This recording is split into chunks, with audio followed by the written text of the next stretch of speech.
Sa Scotland direct. So we were invited by our partner sa Banayad Whiskey. Yung partner namin doon sa Scotland, si Craig Douglas. In-invite kami para makita namin kung paano ginagawa yung Banayad Whiskey. Because Banayad Whiskey, it is a Filipino brand, but at the same time, it is a Scottish brand because it is made and bottled in Scotland. So, syempre gusto namin makita kung paano siya binobote, kung paano siya ginagawa. So, basically, ang content lang naman ng whiskey, it's really just barley, water, at yeast. Barley, water, and yeast. Barley. So, at ang pinaka-importante doon is yung source of water. The more pure the water source is, the better. Parang ganun eh. So, so para malaman namin, dinala kami dun sa Speyside. Speyside is the place where a lot of the top whiskeys are made, like Macallan, then Glenfiddich, yung mga ganon, Glenlivet. Anong lugar yung direct? Speyside in Scotland. It's a town or ano? It's a province. Parang yes, it's a province, it's a place. It's more than a town eh, kasi medyo malaki siya. And then, yun na nga, yung Speyside, makikita mo talaga yung River Spey. Na dun talaga nanggagaling yung, merong mga bukal yun, may mga spring yun, kung saan nanggagaling yung gano'n. Kaya yung distillery, yung gumagawa ng whiskey namin, nandoon siya. Although, bago sabihin yung bye-bye, agad si Sal. Hindi, para lang maano nila, yung ano namin, yung whiskey namin, it's a blend. Kumbaga galing sa iba't ibang distillery. Sa pinagsasama-sama siya. Kasi that's why, yung sa amin, hindi siya single malt. Because usually, ang single malt, yun yung galing sa isang source. Yung sa amin, iba-ibang source. So, kaya kumbaga para siyang, it's like a cocktail of different single malts. Parang ganun eh. So, merong 3-year-old, tapos merong 12-year-old. Yung 3-year-old, yun yung mas bata. Yung 12-year-old, yun yung mas matanda. So, yung alcohol content, halos the same. But this time, depende rin sa panlasa mo eh. Merong iba, ang gusto nila yung 3-year-old, yung iba gusto nila yung 12. Yung mga whiskey drinkers, gusto nila yung 12. Pero yung mga hindi masyadong whiskey drinkers, mas matapang siya. Okay. Yung mga whiskey drinkers, gusto nila yun. Kamukha ko, hindi naman ako talaga whiskey drinker. Gusto ko yung 3-year-old kasi hindi na siya lasang blade. Banayad siya talaga. Smooth. Direct for the record lang, paano nabuo yung Banayad whiskey na yan? Para lang alam ng mas maraming tao. Okay, meron pelikula yung daddy ko na Father and Son na ginawa ng daddy ko, parang hinire siya maging commercial model na isang whiskey. So ang nangyari, hindi naman siya whiskey drinker. So totoo yung iniinom niya. So sa rehearsal, perfect, ang galing yung pagka-deliver niya. Pero habang umiinom siya, naiiba yung reaction, naiiba yung delivery kasi it came to a point na nalalasing na siya. So napaghahalo-halo, kamukha, inumin, magsali ng baso, inumin ng tsinela, kasi may mga ganun na siyang sinasabi. So naging ano na yan, kumbaga parang naging viral yan. Pati yung Philippine Advertising Association of the Philippines, they gave him a posthumous award. Parang Clio Awards yan eh, parang binigyan na ng special award yung daddy ko for that. So naging viral yan. So maraming to the point na merong gumawa ng produkto na to, may gumawa ng Banayad ng walang consent na ginamit. Ginamit ang picture. Ginamit lahat ng mga sinasabi ng daddy ko. Doon sa lahat yun copyrighted, may trademark yun. So, nagkausap kami, sabi ko, hindi ako masamang tao, hindi ko kayo kakasuhan. Pero, let's collaborate. Sabi ko, gawin natin itong Kasi nag-umpisa na sila eh. Sabi nila, sure, sige. So, kinakausap ko ngayon ng family ko, nag-uusap na kami. Nung sinabi ko sa kanila na, stop production muna tayo para ayusin natin ang tama. Gusto ko kasi legal. Ayoko ng bootlegging, ayoko nung nagbebenta ka ng patago. Yes. Kasi pangalan namin yun eh. Di ba? So, nung sinabi ko yun, wala na, naglaho na.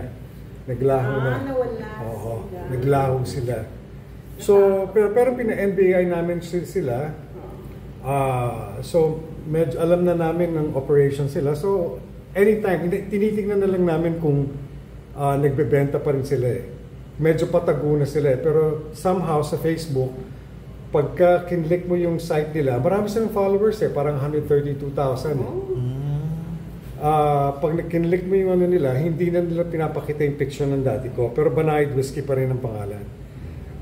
However, naka-trademark na yung lahat ng pangalan na yon, so pwede pa rin namin silang nakasulat. So anyway, so nung maglao nag-ano na sila, so there was a time in mga 2006, 2007, napag-usapan namin ng dati ko yan na gumawa talaga ng whiskey.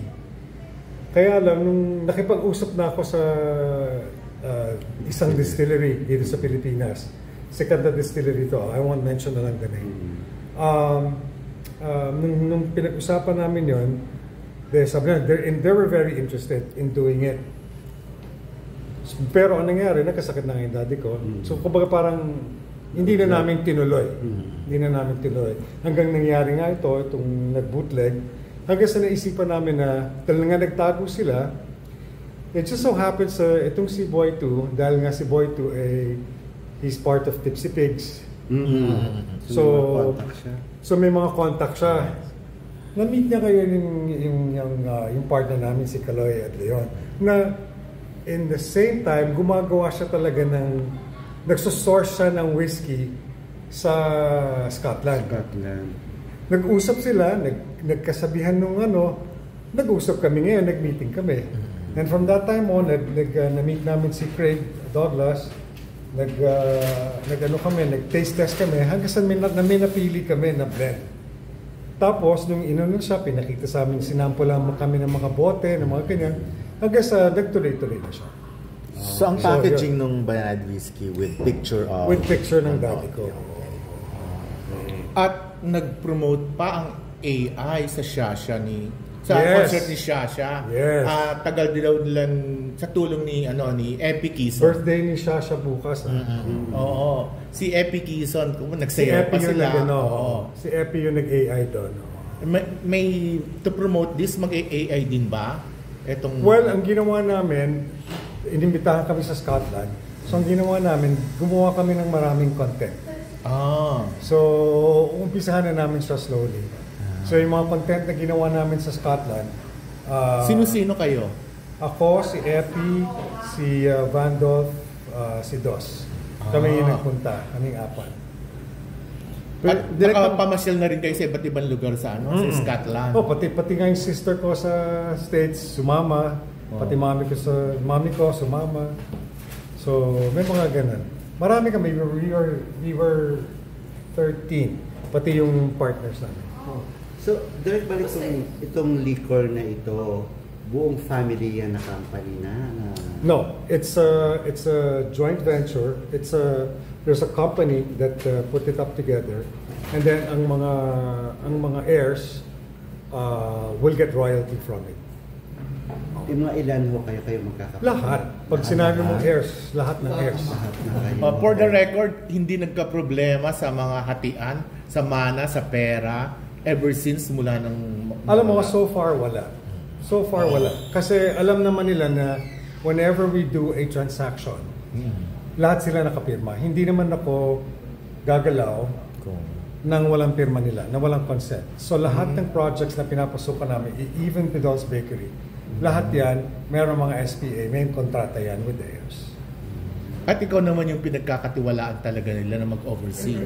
Oo naman. Ako kasi yung executor, so ako talaga yung dapat na ako yung ina-assign nila. Ako lang yung nakikipag-deal. So syempre, of course, korporasyon to, pag mga korporasyon, ang bigay ng dividendo, matagal yan. Hindi yan parang everyday. Hindi yan parang everyday or hindi yan parang kapag nakabenta, bigay. Hindi ganoon eh. So, ang dividendo nakukuha yan probably the earliest is like a year or a year and a half after. Kasi syempre magpa-file pa yan ang lahat. So, maayos naman ang libro so far. Hindi pa naman din gano'n ang nabibenta, karami nabibenta namin. However, ang demand namin malaki. Ngayon, yung price, based on the price, ngayon, ang presyo namin is 2,999 at saka, 1,999 at saka 2,999. So, 1,999 at saka 2,000 and 3,000. Kasi, one, it's made in Scotland. Yun So, nga bottled in Scotland. Ang pinakamaano din talaga yung taxes pagpasok nito sa Pilipinas. Kaya mahal siya. Nung una, gusto namin sana yung cask, yung kung saan nakalagay, yung mga barrel. Oo, ang problema ayaw nila. Kasi ayaw nila na makontaminate, yung safety at saka yung quality ng produkto. Gusto nila. Right now, we are opening a store in Katipunan, yung sa may White Plains. Magkakaroon kami doon sa malapit kami sa Troy Garden.